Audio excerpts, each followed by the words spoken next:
Assalamualaikum dan salam sejahtera. Pada hari ini kita akan meneruskan pembelajaran kita berkenaan dengan Francis Turbine. Di dalam kuliah sebelum ini kita telah melihat beberapa nota berkenaan dengan Euler head, velocity triangle, dan juga kita telah melihat rumus untuk mengira kecekapan. Dan di dalam Francis Turbine ataupun di dalam turbine, kita tidak mempunyai okey, mulalah.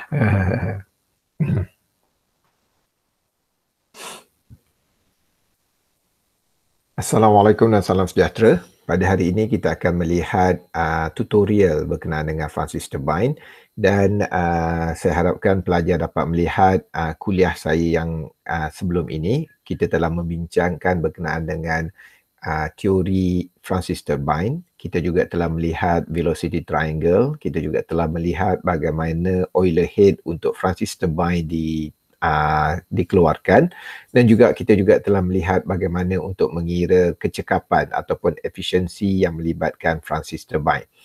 Secara mudah bolehlah kita katakan bahawa Francis Turbine adalah reverse ataupun reverse, kita kata adalah terbalik berbanding dengan centrifugal pump. Oleh itu, sekiranya berlaku kekeliruan, diharapkan pelajar boleh menyimak kembali nota berkenaan dengan centrifugal dan cuba untuk berfikir secara terbalik bagi menyelesaikan permasalahan khususnya di dalam pembentukan velocity triangle Francis Turbine.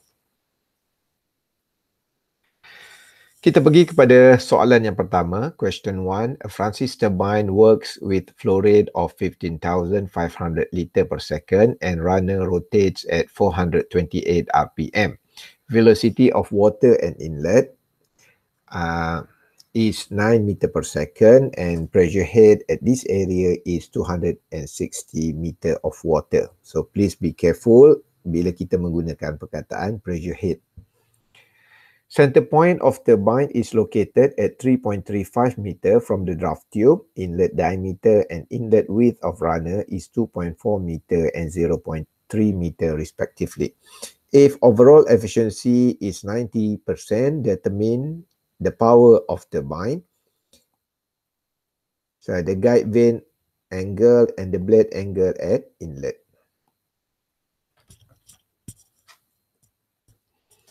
Sekarang kita melihat untuk menjawab persoalan ini. Pertama, saya harapkan pelajar boleh menulis ataupun boleh melukis velocity triangle dengan baik. Okay, ini adalah contoh velocity triangle yang perlu dilukis oleh pelajar. So, di sini kita mengambil pendekatan bahawa turbine yang dihasilkan adalah efisien. Oleh itu, di dalam velocity triangle untuk outlet di sini memadai untuk kita melukis dalam bentuk segitiga seperti ini. Kemudian kita senaraikan semua sekali parameter yang telah diberikan di dalam soalan dan kita boleh dapat nilai ini. Cuma di sini kita memerlukan kefahaman pelajar. Diberi dalam soalan pressure head adalah 260 meter. So kita menulis istilah pressure head adalah seperti ini. P over rho G adalah pressure head. So ia adalah sama dengan 260 meter. Kemudian pastikan pelajar boleh menukar unit daripada unit konvensional kepada SI unit. Oleh itu 15,500 liter per second perlulah diubah kepada meter padu per second. Sila ambil perhatian bahawa 1 meter padu bersamaan dengan 1,000 liter. Kemudian kita cuba melukis gambar rajah berkenaan dengan Francis Turbine berdasarkan kepada soalan yang diberikan. So jadi berdasarkan soalan kita dapati bahawa diberi bahawa titik tengah Francis Turbine sehinggalah ke permukaan air ialah sekitar 3.35 meter. Oleh itu kita dapat lihat di sini kita tidak mengetahui apakah ketinggian air yang diangkat. Oleh itu, sekiranya kita ingin membuat pengiraan Bernoulli equation, mungkin kita perlu menggunakan titik 2 dan titik 3 kerana jarak di antara titik 1 dan juga titik 2 adalah tidak diketahui. Kemudian kita cuba menyelesaikan kerana kita perlu mencari head of turbine di sini untuk mencari power.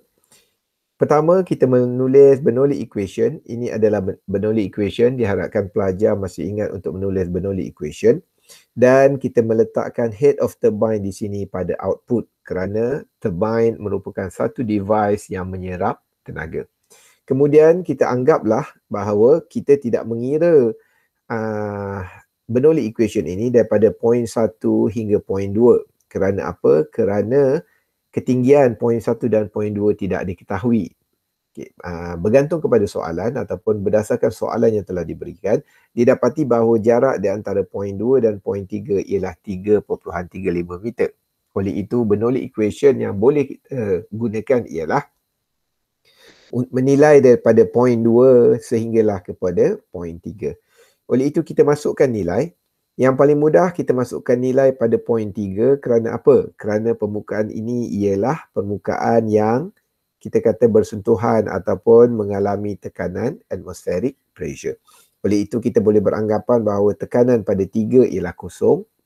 Had laju air pada 3 juga kita kata had laju air akan kembali kepada kosong. Dan ketinggian kita anggaplah bahawa ketinggian titik 3 ni adalah datum. Oleh itu apabila ketinggiannya adalah datum, memadai untuk kita mengatakan bahawa ianya dengan ketinggian 0 meter. Kemudian head of turbine adalah kekuatan turbine yang ada di dalam sistem ataupun streamline suatu sistem tersebut.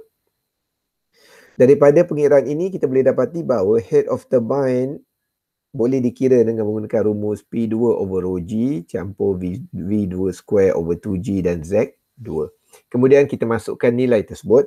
Didapati di dalam soalan diberi pressure head. Oleh itu pressure head adalah P over rho G. So kita masukkan 260. Dan kita masukkan velocity V square over 2G. Dan kita masukkan ketinggian 3.35 meter. Dan kita boleh dapat mengira bahawa head of turbine ialah 267.5 meter.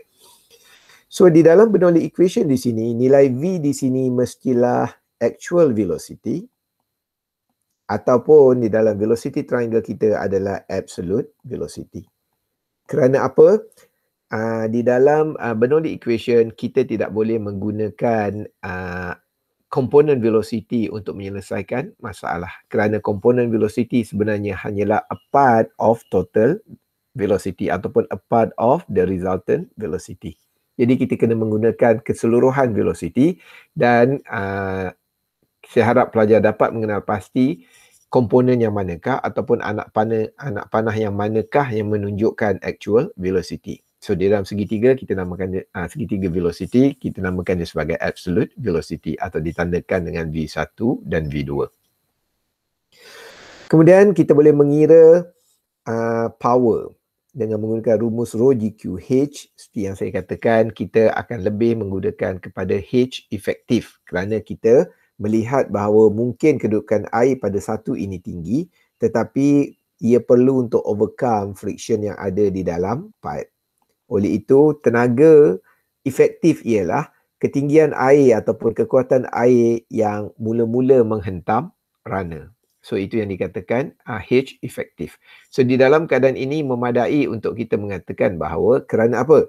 Kerana Bernoulli equation kita bermula pada point 2 di sini dan berakhir pada point 3. Oleh itu memadai kita mengatakan bahawa head of turbine di sini menggambarkan kekuatan turbine pada inlet turbine. Oleh itu kita boleh menggunakan head of turbine ini sebagai head efektif dan kita boleh mengira dan kita boleh mendapat nilai power adalah 40.67 megawatt.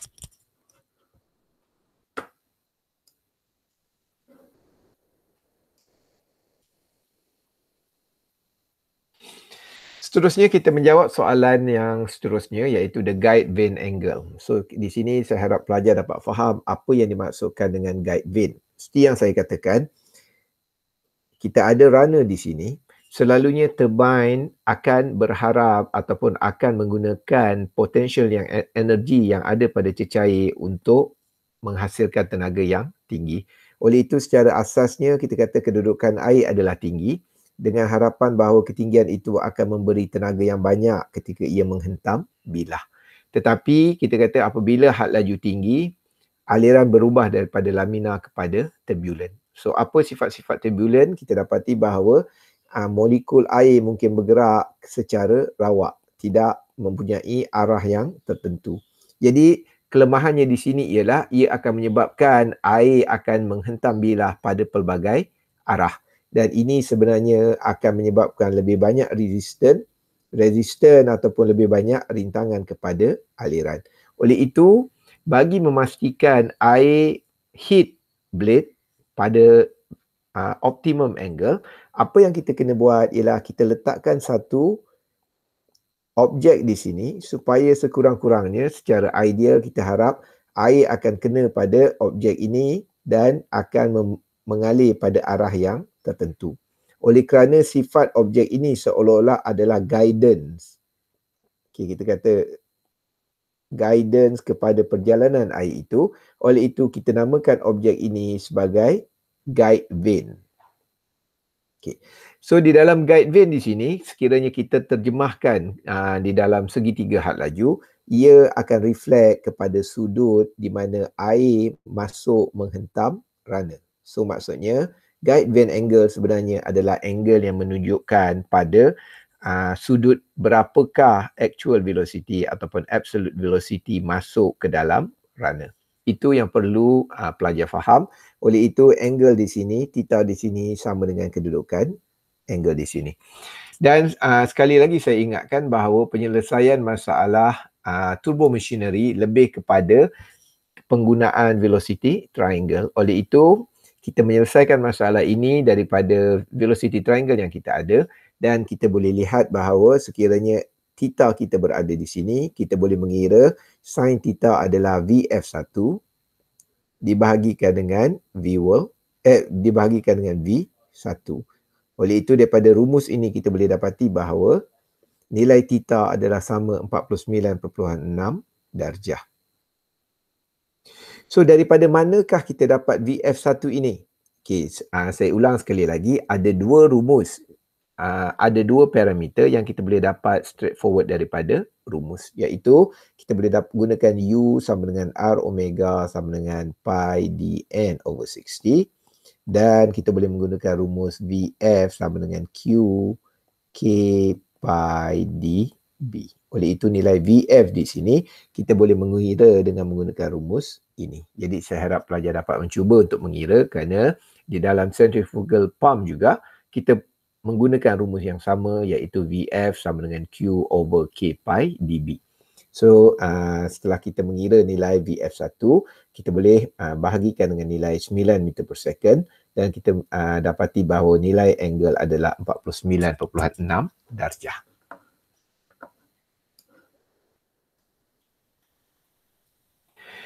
Seterusnya kita mengira the blade angle at inlet. So blade angle ialah apa? So blade angle ialah angle yang akan reflect tentang bentuk angle di sini, bentuk blade di sini. So ia akan reflect kepada apa? Dia akan reflect kepada arah aliran VR1. So VR di situ membawa maksud relative to the blade. So jadi kita boleh mengira berdasarkan angle di sini. So sekali lagi saya nyatakan takrifan untuk angle tersebut kita perlu buat berdasarkan segitiga had laju kita. Jadi kita boleh melihat di sini sekiranya kita ingin menggunakan tangent, so kita ada tangent sama dengan VF1 dibahagikan dengan nilai ini. So nilai ini adalah sama juga dengan V1 yang kita tolakkan dengan U1. So ini yang rumus ini adalah berdasarkan kepada velocity triangle yang kita ada. Ada ketika pelajar mungkin akan mentakrifkan angle tersebut sebagai nilai ini. So jawapan masih lagi benar sekiranya pelajar menganggap bahawa blade angle at inlet adalah angle yang ini, theta 2 katakan. Jawapan adalah benar, tetapi pelajar perlu mengira berdasarkan rumus yang betul. Kerana apa? Ia akan menghasilkan jawapan yang betul. Contohnya, kalau anda kata jawapan di sini adalah 8.13 darjah dan mungkin di sini adalah hasil 90 dicampurkan dengan 8.13 darjah dan ditolakkan dengan 180. So, kita ada lebih kurang 81.87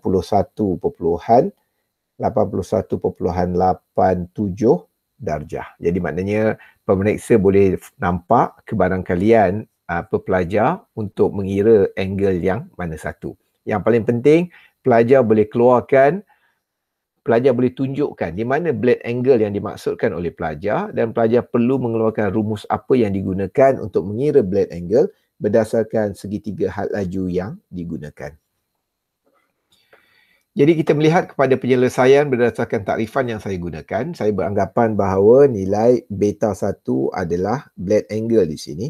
Oleh itu, rumus yang boleh digunakan adalah VF1 over V1 tolak U1. Dan kita perlu untuk mengetahui apakah nilai U1. Oleh itu, seperti yang saya katakan, U1 boleh dikira dengan menggunakan rumus ini. Oleh itu, kita boleh mengira U1 sebagai 53.8 meter per second. Kemudian kita perlu mengira V1 di sini. Oleh itu V1 kita boleh mengira dengan menggunakan, kita mengetahui bahawa angle nilai theta di sini iaitu 49.6 kita telah perolehi di dalam pengiraan yang sebelumnya. Oleh itu pelajar boleh menggunakan angle tersebut untuk mengira apa-apa sahaja yang diperlukan bagi menyelesaikan masalah. So di dalam kes ini kita menggunakan angle 49.6 darjah untuk kita mencari V1 dan kita boleh mengira V1 sebagai 5.83 meter per second. Kemudian kita masukkan di dalam equation dan kita boleh dapat nilai beta 1 sama juga dengan 8.13 darjah.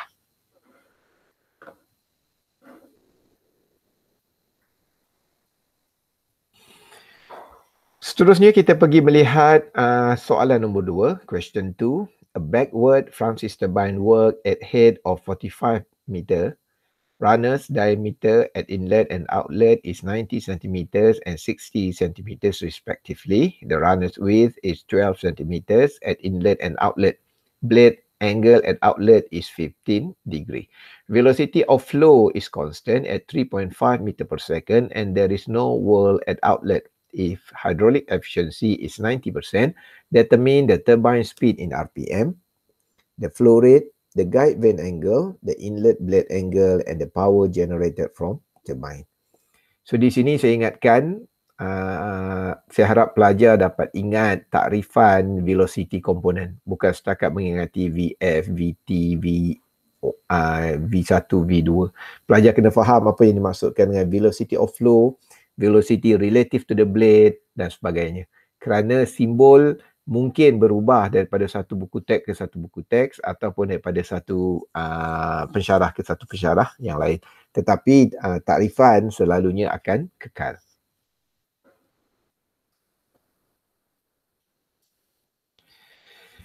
Seperti yang saya nyatakan, pelajar perlu melukis velocity triangle. Jadi kita boleh melukis velocity triangle seperti ini. Dan ini adalah velocity triangle pada outlet. Kita dapati bahawa di dalam soalan mengatakan bahawa there are no whirl velocity at outlet. Jadi kita boleh melukis velocity triangle pada outlet dalam bentuk segitiga ini. Kemudian kita cuba listkan semua sekali parameter yang kita boleh dapat daripada soalan.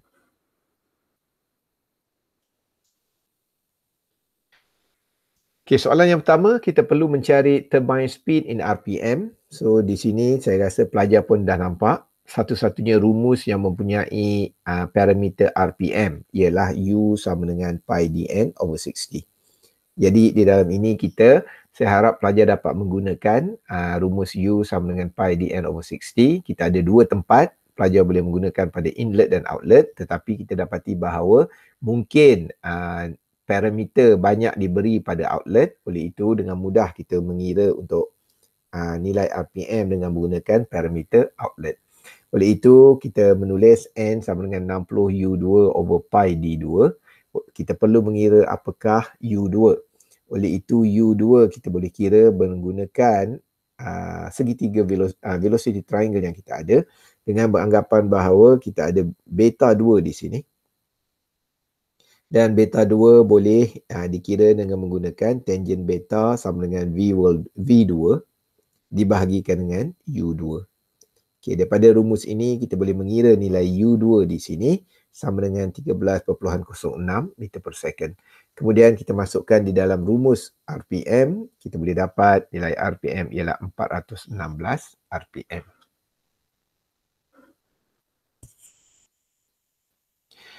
Seterusnya kita mengira flow rate. Dan yang ini pun saya harap pelajar dapat alert. Satu-satunya rumus yang melibatkan kadar alih ialah VF sama dengan Q over K pi dB.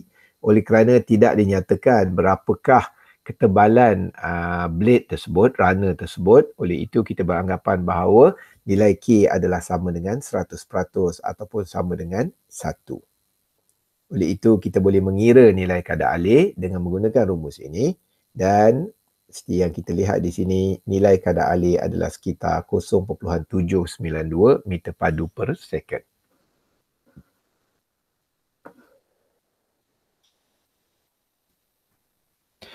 Okey, seterusnya kita mengira the guide vane angle. Oleh itu kita guide vane, yang ini saya harap pelajar dapat ingat apa yang saya nyatakan tadi, dia adalah bertujuan untuk memastikan air mengenai runner pada angle yang paling optimum, maknanya pada angle yang terbaik. Oleh itu, guide vane hanya berada pada inlet.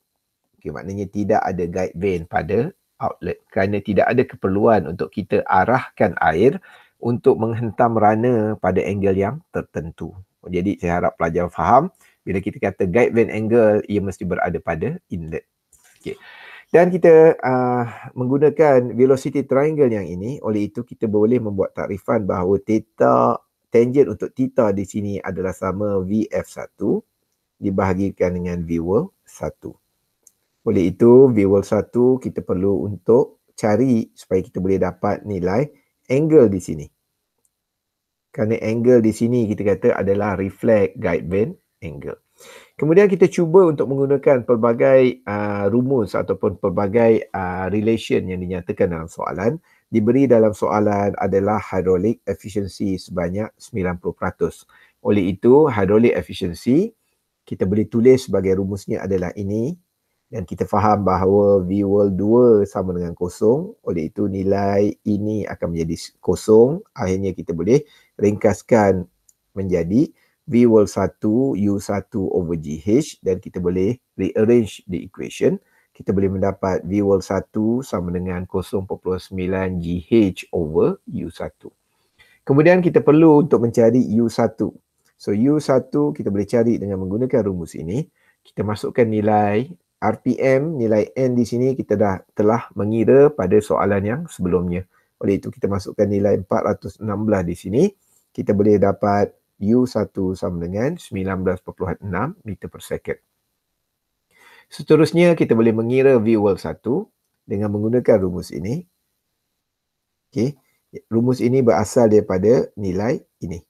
So jadi kita boleh dapatkan nilai V1 sama dengan 20.27 meter per second. Sekarang kita telah mempunyai dua nilai, iaitu V1 dan juga VF1. So VF1 kita boleh kira dan kita boleh dapat nilai tangent di sini. So jadi apa yang perlu kita buat ialah nilai theta kita boleh kira dengan reverse tangent VF1 over V1. Kita masukkan VF1 3.5 dan kita masukkan V1 20.27. So kita dapat nilai theta di sini adalah sekitar 9.8 darjah.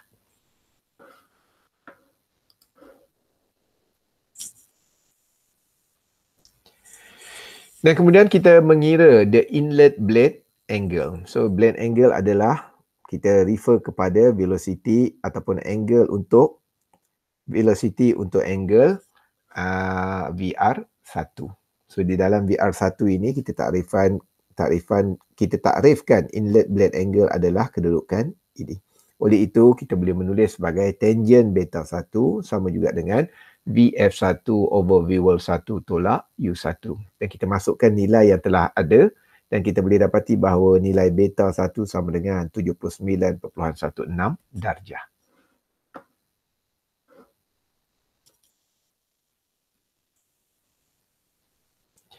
Kemudian kita mengira the power generated from turbine. Oleh itu, yang ini saya harap pelajar dapat faham apa yang dimaksudkan dengan power generated from turbine. So maksudnya kita ada turbine di sini, air masuk pada inlet dan air akan dilepaskan keluar pada outlet di sini. Dan yang dikatakan power generated ialah setelah mendapat energi pada inlet, air akan memutarkan runner dan air akan keluar. Oleh itu, kita mengira apakah tenaga yang berjaya dipindahkan daripada air melalui putaran runner di sini ke dalam generator di sini ataupun di dalam pada outlet di sini. So, itu yang dikatakan power generated from turbine. So, rumus untuk power sahaja. So, anything about power, kita boleh menggunakan rumus Rho, G, Q dan H. Cuma pelajar perlu berhati-hati, pelajar perlu memilih nilai H yang manakah yang perlu digunakan. So di dalam keadaan ini kita kata ia melibatkan pengiraan tenaga daripada air yang masuk ke blade yang ada di sini. Oleh itu kita menggunakan nilai H di situ adalah Euler head. Dan kita masukkan Rho GQ HE di sini. Dan kita tahu bahawa rumus HE boleh ditulis sebagai 1/G V1 U1. Oleh kemudian kita akan masukkan semua nilai yang kita ada dan kita dapati bahawa power adalah 314.67 kilowatt.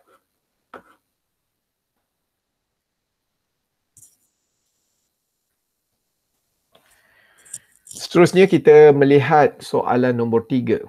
So kita ada hydraulic efficiency of a Francis turbine can be written as hydraulic efficiency eta equal 1 minus sigma of HL over HB, where HL is head of losses in the turbine and HB is the net head.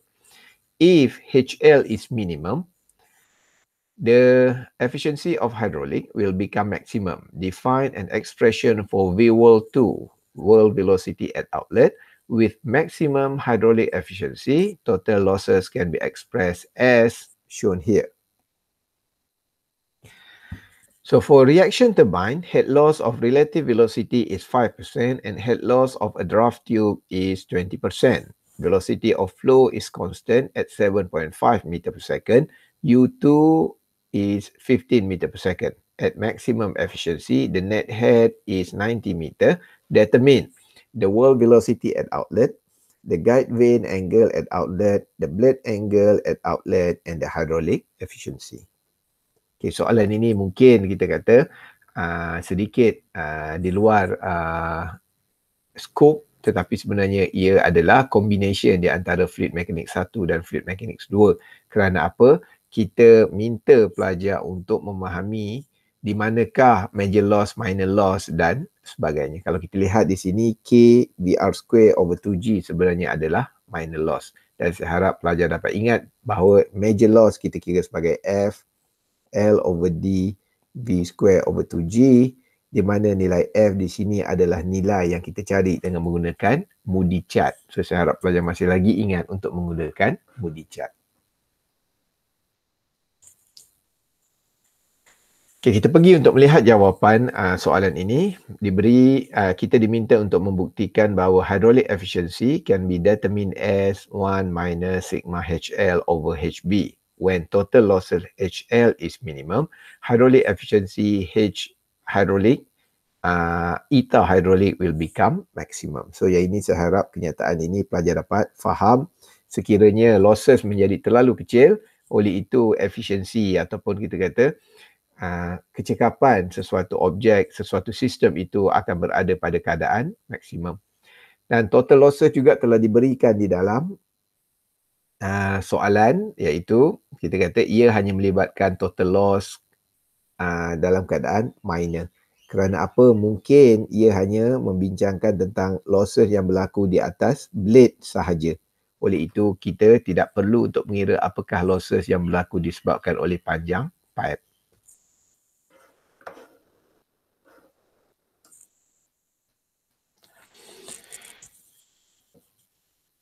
So di dalam di dalam soalan ini, oleh kerana tidak dinyatakan di dalam soalan, oleh itu kita beranggapan bahawa nilai world velocity is not zero. Oleh itu kita perlu untuk melukis velocity triangle yang tidak mempunyai nilai world velocity at zero. World velocity at inlet is not equal to zero. Jadi ini adalah velocity triangle yang perlu dilukis oleh pelajar. Oleh itu di dalam velocity triangle ini kita boleh khususnya pada outlet kita boleh membuat beberapa persamaan, iaitu kita boleh menulis V2 kuasa 2 sama juga dengan V world 2 kuasa 2 campur VF2 kuasa 2, dan kita boleh menulis VR2 kuasa 2 sebagai rumus ini. So bagaimana rumus ini dikeluarkan, saya harap pelajar dapat melihat velocity triangle pada outlet di sini. Kemudian kita menggunakan takrifan bahawa maximum efficiency berlaku sekiranya losses is equal to zero. Oleh itu, kita beranggapan bahawa losses adalah sama dengan zero dan rumus losses adalah ini. Kemudian kita gantikan nilai tersebut dengan parameter yang bersesuaian.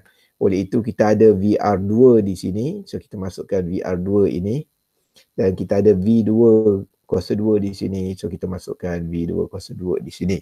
Oleh itu, kita boleh menulis sebagai nilai ini.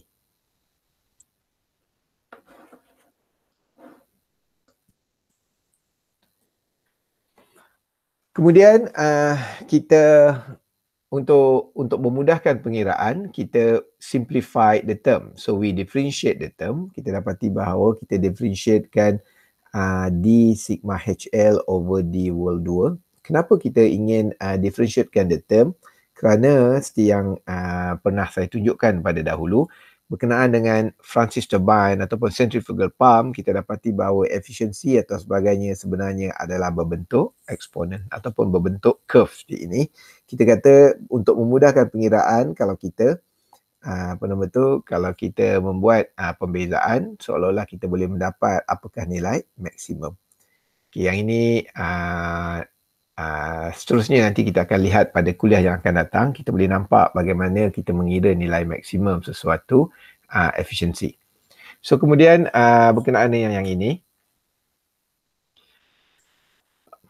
Okey, so yang ini saya harap pelajar dapat melihat nota yang terdahulu. Kita banyak tengok curve seperti ini dan kita kata maximum efficiency berlaku pada titik yang paling atas. Oleh itu, bagaimana untuk kita mendapatkan nilai ini? Kita akan membuat pembezaan untuk mendapatkan kecerunan sama dengan kosong. Oleh itu, kita buat DHL over D world 2. So, sama dengan kosong kerana itu adalah nilai maksimum. Jadi, kita masukkan nilai sigma HL ataupun kita masukkan nilai losses yang kita kira di peringkat awal tadi di sini. So, kita masukkan di sini. Kita dapati bahawa sekiranya kita bezakan dan samakan dengan kosong, kita boleh menulis nilai ini. Maknanya kita boleh ringkaskan menjadi V world 2 sama dengan K1 over K1 plus K2 darabkan dengan U2. Oleh itu, kita kata sekiranya nilai V world 2 sama dengan nilai ini, oleh itu nilai hydraulic efficiency akan menjadi maksimum.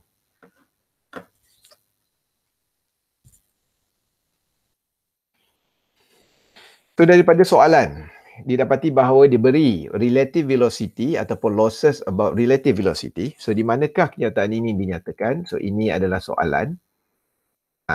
Dinyatakan di sini sebagai head losses of relative velocity is 5% dan head losses at draft tube is 20%. So maksud ayat ini sebenarnya ia adalah reflect kepada ini.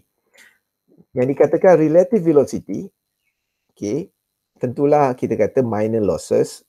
Minor loss yang berlaku yang disebabkan oleh kehadiran relative velocity. Oleh itu, ia boleh digambarkan sebagai K VR square over 2G. Oleh itu, kita masukkan nilai K adalah 0.05 kerana di dalam soalan ia menyatakan 5%. Dan kemudian kita masukkan draft tube di sini dan kita faham bahawa di dalam Francis turbine yang sebenarnya kita belajar, pada exit di sini kita panggil adalah draft tube. So, kalau kita lihat daripada equation, apakah had laju air yang keluar pada draft tube? Tentulah had laju air yang keluar pada draft tube adalah V2. Kerana itu adalah actual velocity ataupun absolute velocity. Jadi, untuk rumus ini, kita masukkan nilai K sebagai 0.2 kerana di dalam soalan dinyatakan bahawa losses untuk outlet di situ adalah 20%.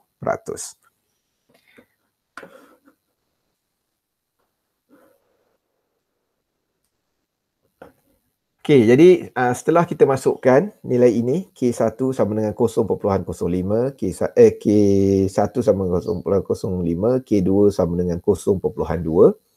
Kemudian kita boleh mengira bahawa nilai VF1 adalah 7.5 meter per second telah dinyatakan dalam soalan dan U2 pun kita boleh mengira sebagai 15 meter per second.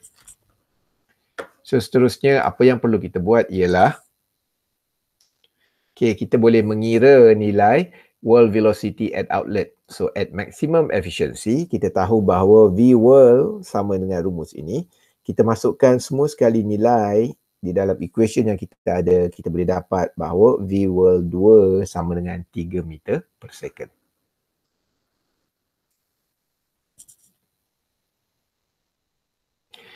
Seterusnya kita mengira guide vane angle at outlet. So di sini kita kata kenapa kita ada perkataan guide vane angle at outlet, kerana di dalam keadaan ini diberi kita satu permasalahan di mana pada outlet kita tidak dapat memaksimumkan pergerakan. Jadi kalau kita lihat di sini, kita kata air mungkin terlalu kuat menyebabkan air tidak boleh turun secara ideal ataupun dalam keadaan terbaik di sini.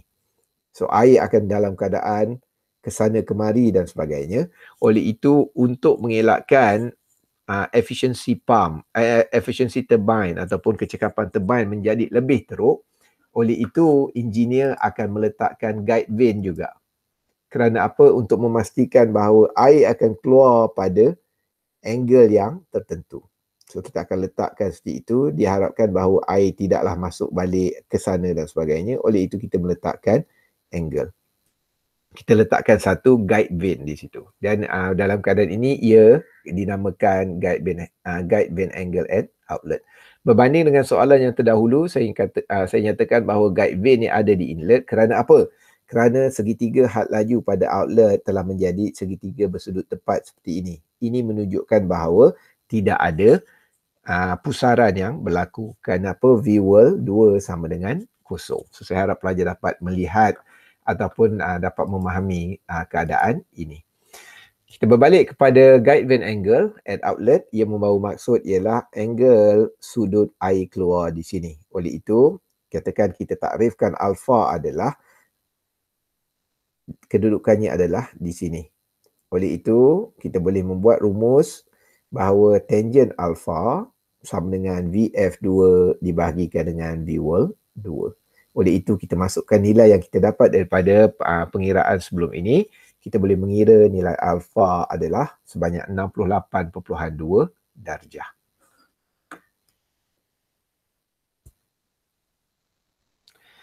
Dan kita boleh mengira blade angle at outlet. So kita takrifkan blade angle at outlet adalah sebagai ini. Oleh itu kita boleh menulis tangent beta 2 sama dengan VF2 over U2 minus V world 2. Kita masukkan nilai yang telah kita kira sebelum ini. Kita boleh dapat nilai beta 2 sama dengan 32 darjah.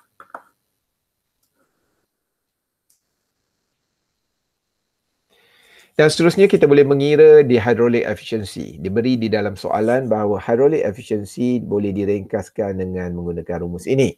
Oleh itu, apa yang boleh kita buat ialah kita membuat pengiraan berdasarkan rumus yang telah dinyatakan. Daripada soalan diberi bahawa HB adalah sama dengan 90 meter. So daripada manakah ia datang? So kalau kita lihat balik soalan, kita dapati bahawa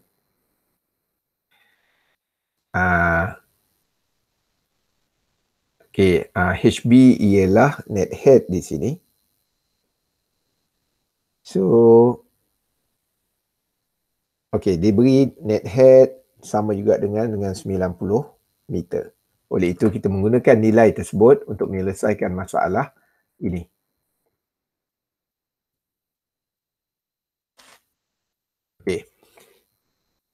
Maksudnya HB di sini telah diberi dalam soalan. Kita hanya perlu mengira apakah nilai losses di sini. Losses di sini kita telah ada rumus kerana kita telah selesaikan pada soalan yang terdahulu. Kita masukkan nilai dan kita boleh dapat ia sama dengan 1.175 meter. So kemudian kita boleh mengira nilai VR2 sama dengan 200.25 meter per second kuasa 2, dan dengan memasukkan nilai K kita boleh dapat mengira V2 sama dengan 65.25 meter per second kuasa 2. Kita masukkan semua nilai di dalam equation dan kita boleh mengira bahawa hydraulic efficiency adalah 0.987 ataupun sama dengan 98.7%. So hydraulic efficiency ni apa? Hydraulic efficiency adalah efisiensi tenaga daripada air yang berjaya diserap oleh runner. Oleh itu kita kata hampir 100% ataupun hanya kehilangan kecil yang berlaku apabila air melalui runner. Kita dapati kita kata 98% tenaga daripada air telah diserap ke dalam turbine. Sekarang kita melihat soalan 4. A Francis turbine is required to give 180 kilowatt output power under a head of 20 meters. Overall efficiency is 80% and the hydraulic efficiency is 85%. The turbine speed is 600 RPM. Flow velocity is constant at Vf equals 0.3 square root 2 GH and peripheral velocity at inlet is 0.8 square root 2 GH. So diberi di sini nama lain bagi nilai U di sini ataupun kita kata tangential velocity adalah peripheral velocity. There is no whirl at discharge. So yang ini saya harap pelajar dapat imagine bentuk velocity triangle yang bagaimanakah yang boleh dilukis. Determine the diameter of the runner at inlet, the guide vane angle, the runner blade angle at inlet, and the width of runner at inlet, assuming blade thickness occupy 15% of the circumference.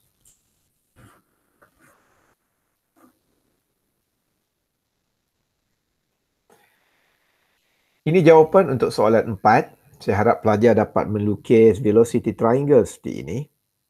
Dan kita listkan semua sekali parameter yang kita dapat daripada soalan dan ini adalah yang boleh kita dapat daripada soalan. Kita juga mungkin boleh menulis apakah rumus overall efficiency dan apakah rumus hydraulic efficiency. Sekarang kita mencari diameter of the runner at inlet. Jadi ketahui bahawa rumus yang melibatkan diameter adalah rumus ini. Oleh itu, kita boleh menggunakan rumus ini untuk mencari diameter runner at inlet dengan D1 sama dengan U1 60 over pi n. Kita masukkan nilai U1. U1 kita boleh kira berdasarkan dengan rumus yang telah diberikan dalam soalan. Diberi dalam soalan rumus untuk U1 adalah 0.8 square root 2GH. Dan kita perlu ingat bahawa di dalam turbine kita akan menggunakan effective head. Kerana apa? Sekiranya kita ada turbine di sini, kita ada output di sini dan input di sini, kita mesti mengira apakah tenaga yang diterima oleh turbine. Bukan tenaga yang berada pada puncak ataupun pada permulaan aliran. Kerana apa? Mungkin tenaga di permulaan aliran di sini tinggi, tetapi resisten yang diberikan sepanjang perjalanan ini akan mengurangkan tenaga. Jadi kita kena ambil apakah tenaga yang pertama kali hit ataupun pertama kali berlanggar dengan runner di dalam turbine. So jadi kita masukkan head efektif. So head efektif ini dinyatakan dalam soalan saya rasa dia beri output power under a head of 20 meter. Kerana dia mengatakan bahawa sebuah Francis turbine bergerak dengan head of 20 meter. So maknanya itulah efektif head. Dia tidak mengatakan bahawa air berada 20 meter di atas Francis turbine. Kemudian kita masukkan di dalam soalan, kita boleh dapati bahawa nilai D1 sama dengan 0.504 meter. Seterusnya kita diminta untuk mengira guide vane angle. So di sini guide vane angle adalah nilai sudut pada kedudukan ini. Oleh itu kita boleh mengira nilai theta sama dengan VF1 over V1. VF1 kita boleh menggunakan rumus ini dan kita boleh mengira ia sebagai 5.94 meter per second. Dan kemudian kita boleh mengira nilai V1 dengan rumus yang melibatkan hydraulic efficiency. So ini adalah hydraulic efficiency dan sekiranya kita rearrange equation tersebut, kita dapati bahawa V1 sama juga dengan hydraulic efficiency darab G darab effective head dibahagikan dengan U1 yang ia menghasilkan nilai 10.53 meter per second.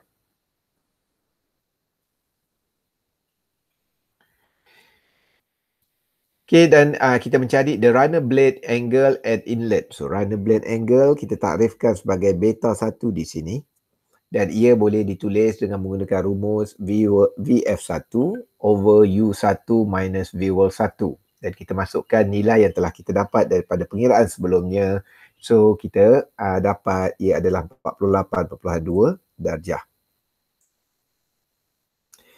So tetapi apa yang kita dapat di sini, in this case the blade is forward. Okay, so however the velocity triangle shown at the right side is for backward blade. So apa yang perlu kita lakukan ialah kita dapati bahawa pengiraan sebenarnya adalah sama. So jadi maknanya apa yang kita dapat di sini ialah kita dapati bahawa bezanya ialah di dalam velocity triangle di sini ia adalah backward blade. Kerana apa? Kalau anda kata kita berdiri di sini, kita dapati bahawa bentuk blade adalah di belakang kita. Oleh itu, ini adalah backward blade. Dan di mana kita tahu bahawa nilai ataupun keadaan yang kita kaji ini adalah forward blade. Okay, kerana kalau kita melihat rumus ini, kita dapati bahawa rumus ini daripada yang asal ataupun daripada yang selalu kita buat ialah U1 tolak V1.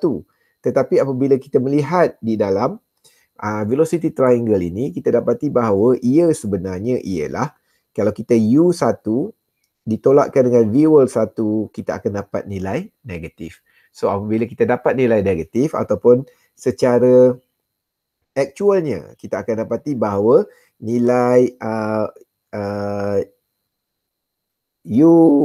nilai V1 lebih besar kalau kita lihat di sini.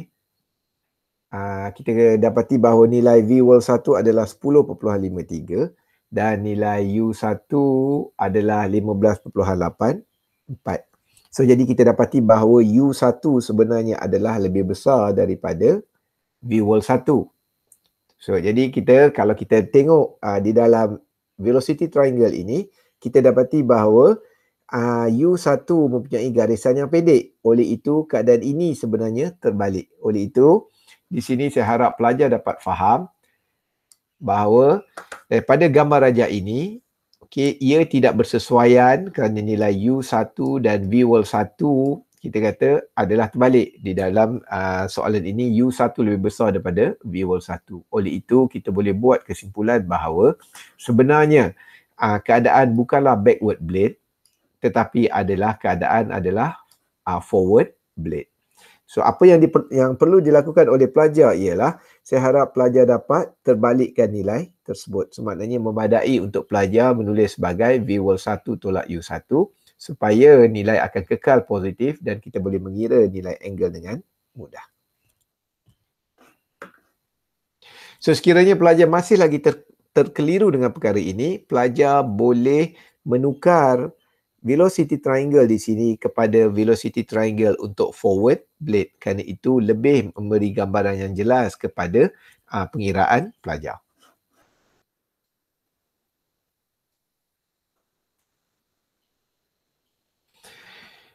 Dan sekarang kita mencari the width of the runner at inlet assuming blade thickness occupied 15% of the circumference. So kita tahu bahawa nilai overall efficiency boleh ditulis dengan rumus ini. Kemudian kita boleh rearrange the equation. Kita boleh menulis Q sama dengan nilai ini dan kita boleh masukkan semua sekali parameter yang telah kita kira. Kita dapati bahawa nilai kadar alih adalah sama dengan 1.147 meter padu per second. Kemudian nilai kadar alih juga kita boleh kira dengan menggunakan rumus VF1, K pi D1 dan B1. So di sini saya harap pelajar dapat faham bahawa kadar alih adalah constant. Oleh itu kita kata tidak ada kadar alih Q1, Q2 dan sebagainya. Memadai untuk kita menggunakan nilai Q sahaja. Dan di sini yang pelajar kena alert ialah jika kita menggunakan VF1, kita perlu menggunakan D1 dan kita perlu menggunakan B1. Jadi di dalam keadaan ini kita boleh dapati bahawa width of the runner. So width of the runner ni adalah nilai B. So kita kata oleh kerana ia kita perlu mengira dia dalam keadaan inlet, so kita mengira nilai B1. So B1 boleh dikira dengan rumus ini dan kita masukkan semua parameter yang telah kita cari. Kita boleh dapat nilai B1 sama dengan 0.143 meter. Cuma pelajar perlu ingat, pelajar perlu faham untuk mengubah nilai yang diberi di dalam bentuk K. Okay. Sekiranya ayatnya adalah berbentuk seperti ini, blade thickness occupied 15% of the circumference, oleh itu nilai K akan menjadi 0.85. So yang ini saya harap pelajar dapat alert tentang cara untuk mengeluarkan nilai K berdasarkan kenyataan yang diberikan di dalam soalan.